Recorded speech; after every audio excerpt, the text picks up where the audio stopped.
Con su venia, diputada presidenta, señor gobernador, presidente del Supremo Tribunal de Justicia, a todas y a todos los invitados, reciban mi más cordial bienvenida, legisladoras, legisladores. Los convoco a superar con altura de miras el ritual de propaganda y autocomplacencia de los informes tradicionales. Demostremos que nosotros no somos iguales a los diputados de antes. Hoy la pregunta central es: ¿qué problemas sociales de los jaliscienses resolvió el gobierno con los más de 148,000 millones de pesos que las personas aportaron a la hacienda pública? ¿Qué evidencias científicas se aportarán para demostrar los resultados de las políticas públicas implementadas? Si no se avanzó significativamente, ¿por qué? En un gobierno potente y efectivo, la evaluación importa y mucho para tomar las medidas pertinentes. Si el indicador de éxito de una empresa privada es la ganancia, el del gobierno es resolver los problemas sociales. Si una empresa tiene números rojos, cambia al gerente, el plan de negocios o cierra. El gobierno tiene que reformular sus programas si no funcionan o buscar mejores funcionarios. El problema de este gobierno es que ha tenido muchos recursos y pocos resultados. Este Congreso incrementó una cantidad muy significativa de recursos en las áreas de seguridad pública y procuración de justicia, un 30% comparado con 2019, pero ello no aumentó la seguridad. Estamos aterrados. ¿Por qué? Porque la violencia crece y llega a niveles que antes eran impensables, como asesinar a un exgobernador, padecer balaceras en zonas comerciales y restaurantes, y que Jalisco encabece los primeros lugares del país en desaparecidos y en fosas clandestinas. No se trata de caer en posturas extremas. Para entregar buenos resultados no es indispensable que todo vaya bien. Se deben abandonar las descalificaciones de que todas las críticas que no coinciden con el gobierno son pagadas o interesadas. Es imposible aceptar que todo va bien cuando la encuesta nacional de victimización y percepción sobre seguridad pública muestra que el 93% de los delitos que ocurren no son denunciados y por tanto no son castigados. Este es el estudio que debió presentarse en el informe de seguridad y no el que únicamente consideraba a las empresas, porque desgraciadamente la cifra negra de Jalisco no es ni remotamente la más baja del país.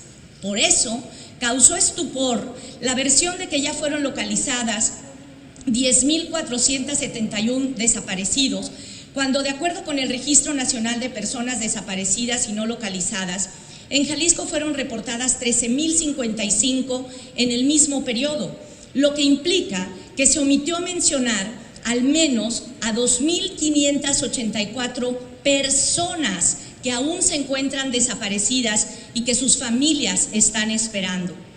Excluir del análisis a estas personas que permanecen desaparecidas y hacer uso únicamente del universo de personas que fueron localizadas es lo que permite decir que la gran mayoría de los desaparecidos son por voluntad propia. Fue indignante. Si se hiciera el análisis con el universo total de desapariciones anotadas en el registro, el porcentaje de quienes son desaparecidos contra su voluntad sería significativamente mayor, dolorosamente mayor. No demandamos que todo esté bien y tampoco alcanzar metas imposibles, pero sí exigimos que se presenten evidencias válidas de los resultados que se presumen. Es también dolorosamente inocultable que de enero a agosto van 315 mujeres asesinadas en Jalisco, aunque solo el 6% esté reconocido como feminicidio. Menos de una de cada 10 mujeres denuncia los actos de violencia porque no hay confianza en las instituciones. Y tienen razón, no acuden a la justicia porque no la hay. El año pasado, de más de 8,000 carpetas de investigación por violencia familiar, apenas un tercio se judicializó y menos de 1% llegaron a sentencia. Hoy, por favor, suplico que no nos diga cuántas usuarias fueron atendidas. Esas son acciones, no soluciones al problema. muéstrenos la evidencia del impacto. ¿Cuántas encontraron lo que fueron a buscar? Justicia. Nos dirán también que las mujeres se lesionan solas o se inmolan, como pretenden hacernos creer que se prendió fuego Luz Raquel. La segunda evidencia de muchos recursos y pocos resultados es el ejercicio de la deuda de más de 11.450 millones de pesos.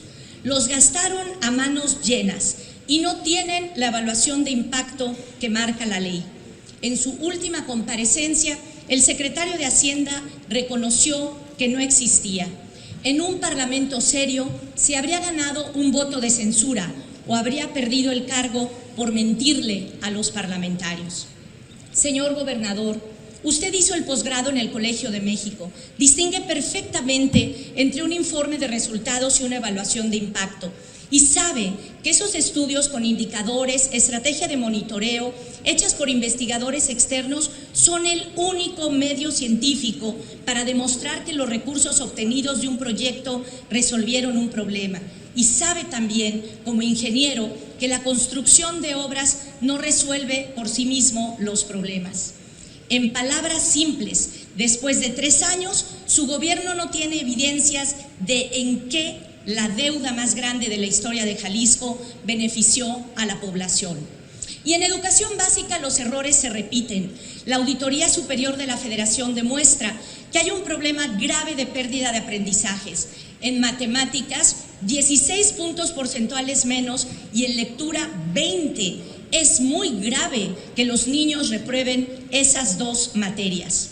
En lugar de concentrarse en resolver ese grave problema de fondo que es el aprendizaje, su gobierno decidió que los recursos del impuesto sobre la nómina sean nuevamente para remodelaciones e infraestructura y pretende gastar 2.500 millones en obra, aunque todos los estudios demuestren que el gasto en instalaciones es necesario, pero no impacta en mejorar los bajísimos niveles de aprendizaje. Si lo importante son los indicadores de calidad educativa, la embestida contra la Universidad de Guadalajara es inaudita. Se celebran sus resultados académicos, pero se le castiga presupuestalmente y, peor aún, se violenta su autonomía. Por sus méritos, la Universidad de Guadalajara ocupa el 6º lugar en el top de las mejores del país y es la primera de las universidades públicas estatales según los rankings de Latinoamérica 2022. Si el 92% de las escuelas de bachillerato de la Universidad de Guadalajara y el 95% de licenciatura están reconocidas como programas de calidad, a pesar de tener el 2º presupuesto más bajo por alumno a nivel nacional, ¿con qué criterio de evaluación se castiga presupuestalmente a la universidad? No entendemos cómo puede ahogar a la universidad y al mismo tiempo mandar a su mayoría en este Congreso a aprobar un presupuesto de 21,000 millones para la línea 4, cuando se demostró que el mismo proyecto costaría 7,000 millones menos si se hubiera contraído una deuda. La única respuesta es que se hace un uso faccioso de los recursos del gobierno para castigar a la universidad porque ejerce la crítica y porque sus investigadores cuestionan, como es su obligación, los resultados y el ejercicio de su gobierno. Es impresentable la versión que propalan de que la autonomía universitaria se reduce a la de cátedra, porque la autonomía definida por la Constitución significa ante todo la capacidad de autogobernarse para definir la orientación de la docencia, de la investigación y la extensión de la cultura, lo cual no puede hacerse sin la capacidad soberana de decidir el destino de sus recursos. Según la postura de su gobierno, contraria a la que defiende valerosamente su partido en la Cámara de Diputados y de Senadores, usted considera que los universitarios debemos incluso medir bien nuestras palabras. El debate y la discusión de fondo que debe darse hoy en su informe es sobre los resultados de su gobierno. Es acerca de los criterios y métodos para medir su éxito. Si volvemos al rosario de cifras o si haremos evaluaciones serias para demostrar qué funciona y qué no funciona. En qué prioridades deben concentrarse los recursos y cuáles son los parámetros para tratar a los municipios. Termino, Presidenta.